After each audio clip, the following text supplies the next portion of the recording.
We're back, ladies and gentlemen. Have you guys seen that Senator Josh Hawley is pushing again for the PELOSI Act? You remember what that is? Preventing elected leaders from owning securities and investments. So it would, of course, ban members of Congress and their spouses from trading or holding individual stocks. Let's go ahead and play that clip from Josh Hawley.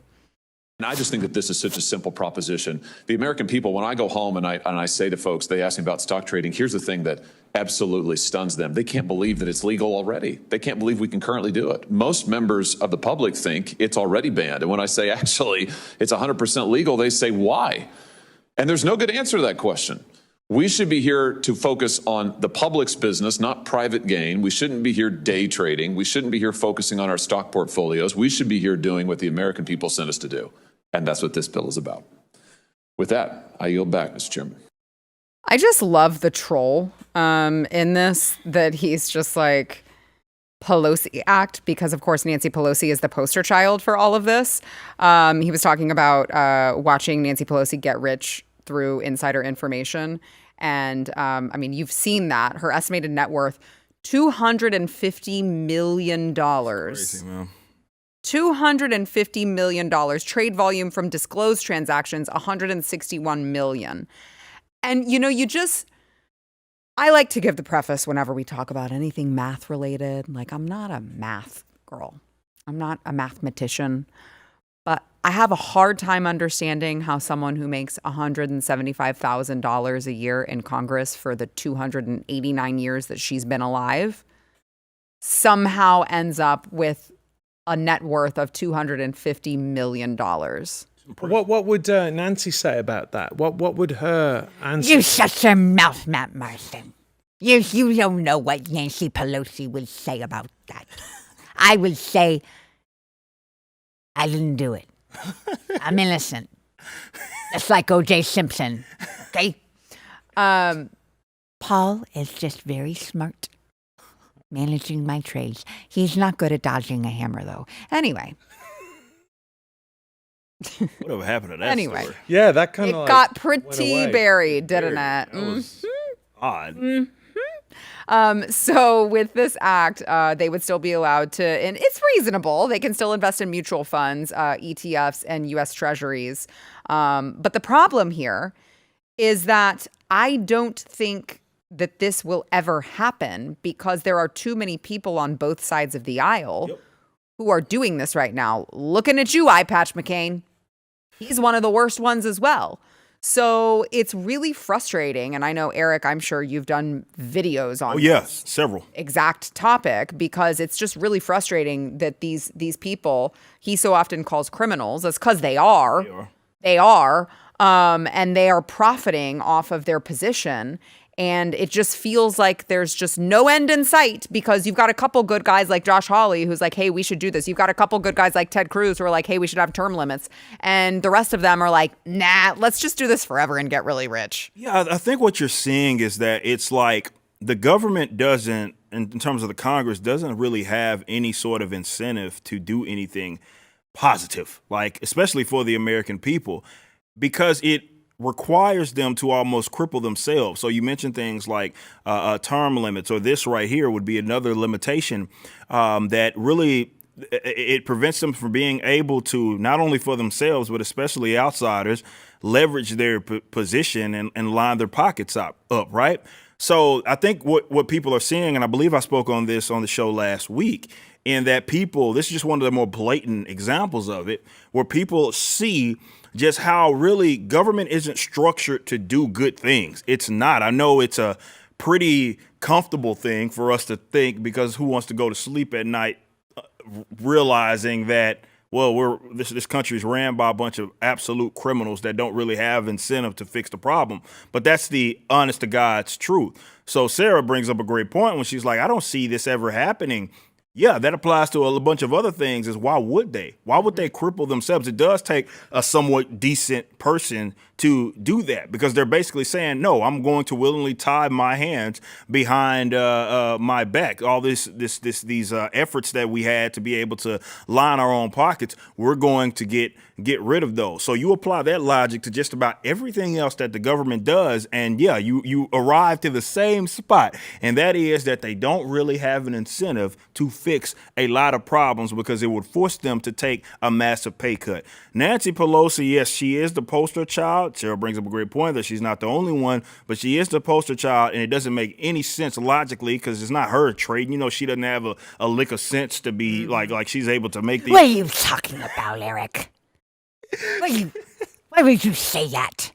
But she has 200 something plus she's worth that amount of money. She's been in government forever. So that's really the only job that she has had. And it's not like she's running some sort of legitimate business, and that's what's getting her the wealth. And the same can be said for a lot of those other guys. And this is why, whether it be like the Elons or the Trumps, when you look at them and you think that they're doing something positive, it's oftentimes because they were well accomplished before they got there, right? Mm-hmm. We knew that in the first term, Trump was one of those that was like foregoing his salary. He didn't need it. So he would do things unorthodox. That doesn't mean that I or you agree with everything that he does, right. But he doesn't necessarily need to fall back on, well, I need to do what works for me and lining my pockets up. And the same goes for Elon with Doge, right? It's one of the which, it flows back and forth, but the richest man in the world. So really, like, yeah, I can just go in here and try to clean some things up. I don't need to line my pockets up. I got enough money to go around. So,